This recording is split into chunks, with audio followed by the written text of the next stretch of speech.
샬롬, 여러분. 오늘부터 제가 몇 차례에 걸쳐서 마지막 시대에 매우 중요한 한 가지 주제를 함께 나누려고 합니다. 바로 알리야입니다. 알리야는 열방 가운데 흩어져 살고 있는 유대인들이 이스라엘 땅으로 돌아오는 것을 말합니다. 그런데 하나님께서는 이 일을 얼마나 중요하게 생각하고 계실까요? 예레미야 32장 41절에는 놀라운 말씀이 있습니다. 내가 기쁨으로 그들에게 복을 주되 분명히 나의 마음과 정성을 다하여 그들을 이 땅에 심으리라. 하나님께서는 내가 하겠다 말씀하십니다. 그것도 내 마음과 정성을 다하여 하겠다 이렇게 표현하세요.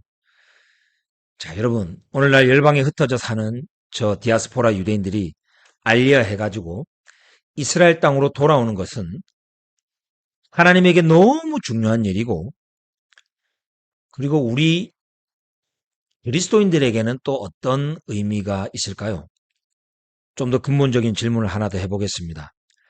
유대인들이 이스라엘 땅으로 알리야하는 것과 우리가 믿는 복음에는 도대체 무슨 관계가 있는 것일까요? 자, 이 질문에 답하려면 먼저 성경적으로 복음이란 무엇인가를 알아야겠죠. 자, 많은 그리스도인들은 복음을 이렇게 이해합니다. 예수님께서 나의 죄를 위해 죽으시고 부활하셨다. 그분을 믿으면 죄 사함을 받고 구원을 얻는다. 예, 맞습니다. 이것은 복음이 아주 중요하고 핵심적인 내용입니다. 그런데 성경이 말하는 복음은 여기서 끝나지 않습니다. 예수와께서 선포하신 복음은 하나님 나라의 복음, Kingdom Gospel, 왕국 복음이었습니다. 자, 그렇다면 Kingdom of God, 하나님의 나라는 무엇일까요? 어렵게 생각할 필요가 없습니다.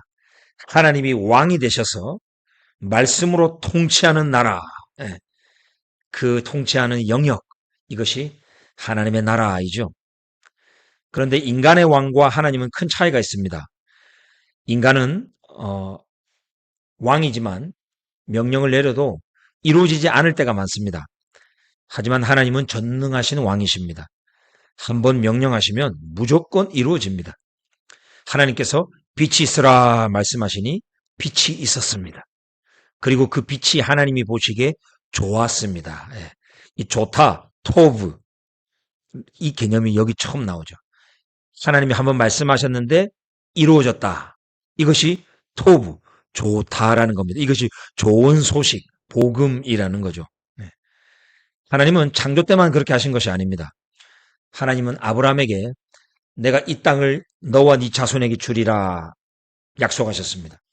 당시 아브라함에는 땅도 없었고 그 땅을 차지할 큰 자손도 없었습니다. 자, 그런데 수백 년이 지나자 하나님께서 말씀하신 그대로 이스라엘 백성들이 그 땅을 차지하게 되었습니다. 또 이스라엘이 바벨론의 포로로 끌려갔을 때 하나님께서는 그들을 다시 돌아오게 하겠다, 다시 알리야 시키겠다라고 말씀하셨습니다. 당시 상황을 보면 불가능해 보였죠. 그러나 하나님은 당신이 하신 말씀을 이루셨습니다. 저 고레스 왕이라고 하는 이방 왕을 일으키셔서 다시 유대인들을 알리야하게 하셨습니다. 왕이신 하나님은 한번 말씀하시고 역사는 그 왕의 말씀대로 성취됩니다. 바로 이러한 하나님의 통치와 그 약속의 성취가 신약 성경이 선포하는 하나님 나라의 복음, 왕국 복음을 이해하는 중요한 열쇠입니다. 자, 그렇다면 예수님은 자신의 복음 사역을 어떻게 설명하셨을까요? 놀랍게도 우리 예수와도 예언의 성취, 즉 하나님의 말씀의 성취를 복음과 연결하고 계십니다. 여러분, 그 누가복음 4장에 보면 우리 예수님께서 나사렛 회당에 들어가서 이사야 두루마리를 읽으신 사건이 나오죠. 주의 성령이 내게 임하셨으니 이는 가난한 자에게 복음을 전하게 하시려고 내게 기름을 부으시고 나를 보내사 포로된 자에게 자유를 자, 이렇게 말씀을 읽으신 후에 이렇게 선언하십니다.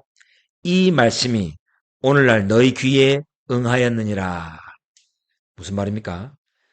이사야를 통해 하신 하나님의 말씀이 성취되었다. 예. 그래서 복음, 아름다운 소식인 겁니다. 여러분, 하나님의 말씀의 성취가 복음이라고 직접적으로는 정의하지 않지만 복음서 전반에 걸쳐서 이것을 말하고 있다는 것을 기억을 해야 됩니다. 마태복음에 보면 제일 많이 등장하는 표현이 뭐죠? 이는 선지자를 통하여 말씀을 이루려 하심이라. 예. 또 이루어지고 또 이루어지고 구약의 예언의 말씀이 또 성취되고, 예. 이것이 마태복음에 계속 나옵니다. 여러분 한번 생각해 보세요. 복음서를 읽는데 왜 이렇게 말씀이 이루어졌다, 예언이 성취되었다라는 이야기가 계속 반복되어 나올까요? 다시 말씀드립니다. 이것은 우리 크리스찬들이 간과하고 있는 너무너무 중요한 내용입니다. 마태복음, 마가복음, 누가복음, 요한복음. 네. 자, 책 제목이 복음입니다. 에반겔리온입니다. 자, 그러면 그 제목이 복음이니까 그 책의 내용은 복음에 대한 내용이 제일 많이 나오겠죠? 자, 그런데 복음서에서 제일 많이 나오는 내용은 말씀의 성취라는 겁니다. 네. 왕이신 하나님께서 선지자를 통해서 오래전에 말씀하셨고 그 말씀이 예수아를 통해 실제 역사 속에서 이루어졌다. 이것이 좋은 소식, 복음이었기 때문입니다. 자, 사랑하는 우리 귀한 동역자 여러분, 여기서 정말 중요한 질문이 하나 생깁니다. 성경에는 메시아가 오실 것이라는 예언만 있는 것이 아닙니다. 하나님께서는 이스라엘이 열방 가운데 흩어질 것도 말씀하셨고, 그리고 언젠가 그 흩어진 백성들이 다시 언약의 땅으로 돌아오겠다라는 말씀도 하셨습니다. 그리고 그 말씀이 오늘날 저와 여러분이 사는 이 시대에 이루어지고 있다면 어떨까요? 오늘날 저 열방에 흩어진 디아스포라 유대인들이 다시 모이고 예언대로 이스라엘 땅으로 돌아오고 있다는 것이죠. 여러분, 이런 이 알리야의 현장, 이것이 예언의 성취고 이 말씀의 성취가 곧 하나님 나라의 복음과 연결될 수 있지 않을까요? 놀랍게도 예레미야 31장에는 이런 말씀이 있습니다. 여호와여, 주의 백성 이스라엘이 남은 자를 구원하소서. 자, 여기서 성경은 분명히 구원이라는 단어를 사용합니다. 그런데 바로 다음 절을 보면 정말 놀랍죠? 하나님께서는 그 남은 자를 어떻게 구원하시는지가 나옵니다. 과연 그 구원은 무엇일까요? 그 구원은 알리야라는 겁니다. 오늘날의 알리야를 얘기하고 있다는 것입니다. 자, 그래서 다음 편에 알리야도 복음인가? 라는 주제로 함께 살펴보겠습니다. 샬롬.